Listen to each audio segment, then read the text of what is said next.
குறைந்த விலை நிறைந்த தரம் தங்கள் தேவைகள் அனைத்தும் ஒரே இடத்தில் ஜெயச்சந்திரன் டெக்ஸ்டைல்ஸ். வாவ் தமிழா நேயர்களுக்கு வணக்கம்.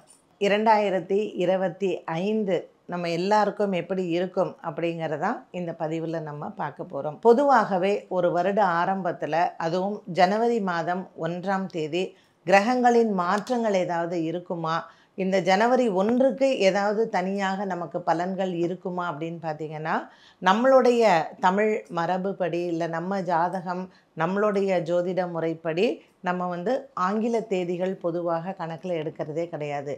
சூரியனினுடைய மாற்றங்களும் சந்திரன் மற்ற கிரகங்களினுடைய மாற்றத்தை வைத்து தான் பலன்கள் எப்பொழுதுமே சொல்லப்படும். அதன் அடிப்படையில் தான் இந்த பதிவுமே நாம் பண்ணுறோம்.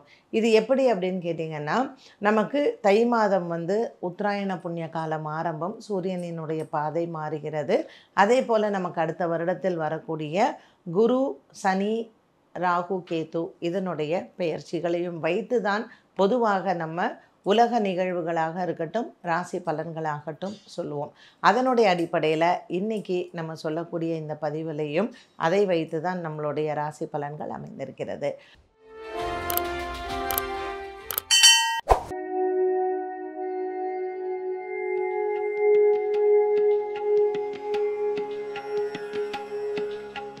தனுசு ராசி நேயர்களுக்கு இந்த வருடம் எப்படி இருக்கும் அப்படின்னு பார்த்திங்கன்னா, தனுசு ராசி நேயர்களுக்கு குரு பகவான் நமக்கு 7ஆம் இடத்துக்கு போகிறார். ஸோ அதுவே ஒரு பெரிய ப்ளஸ் அப்படின்னு தான் சொல்லணும். செகண்ட் ஹாஃப் ஆஃப் 2025 மே மாதத்துக்கு பிறகு உங்களுக்கு குரு பார்வை இருக்கிறதுனால மற்ற கிரக மாற்றங்கள் இருந்தாலும் பெரிதளவுக்கு நமக்கு எந்த விதமான பாதிப்பும் இருக்காது.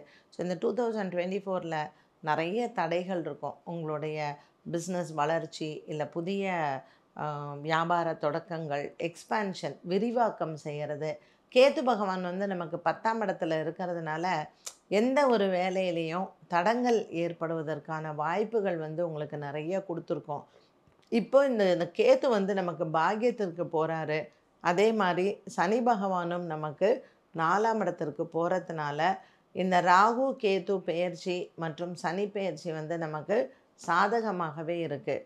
குரு பகவானினுடைய மாற்றமும் நமக்கு குரு பார்வை இருக்கிறதுனால தனுசு ராசி நேயர்களுக்கு தடங்கல்கள் நிவர்த்தி செய்யக்கூடிய ஒரு வருடம் அப்படின்னே சொல்லலாம். சரி, திருமண யோகம் எப்படி இருக்குன்னு பார்த்திங்கன்னா, இந்த குரு மாறிட்டாரு அப்படிங்கும் பொழுது மே மாதத்திற்கு பிறகு ஒரு அற்புதமான காலமாக இருக்கும். ஜனவரி, பிப்ரவரி, மார்ச்சில் உங்கள் முயற்சிகளை விடாமல் செய்யலாம். ஏப்ரல், மே, ஜூன் இது எல்லாமே உங்கள் முயற்சிகள் அனைத்தும் நல்ல ஒரு ப்ராஸ்பெக்ட்ஸ் வரக்கூடிய ஒரு காலமாக இருக்கும்.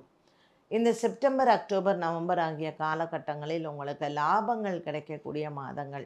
ஸோ இந்த வருடத்தினுடைய ஆரம்பத்தில் ஒரு பிஸ்னஸ் முயற்சியோ இல்லை வியாபார விரிவாக்கமோ இல்லை புதிய வியாபார தொடக்கங்களோ உங்களுக்கு வெற்றியை தரக்கூடிய ஒரு காலமாக அமைகிறது.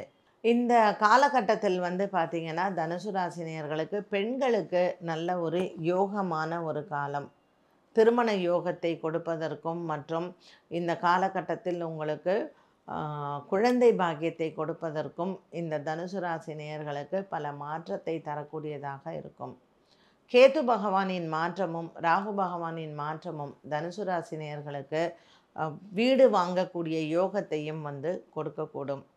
ஜூன், ஜூலை, ஆகஸ்ட் ஆகிய மாதங்களில் புதிய வியாபார தொடக்கங்கள் மற்றும் இந்த காலகட்டத்தில் நமக்கு வண்டி வாகன மாற்றம் இது எல்லாமே நமக்கு கைகூடும். தனுசு ராசி பள்ளி படிப்பில் இருக்கக்கூடிய மாணவ மாணவிகள் இவங்களுக்கு நல்ல ஒரு காலம். ஸோ உங்களுடைய தடைப்பட்டு இருந்த படிப்பை திரும்பவும் கண்டினியூ பண்ணுறதுக்கான ஒரு காலம்.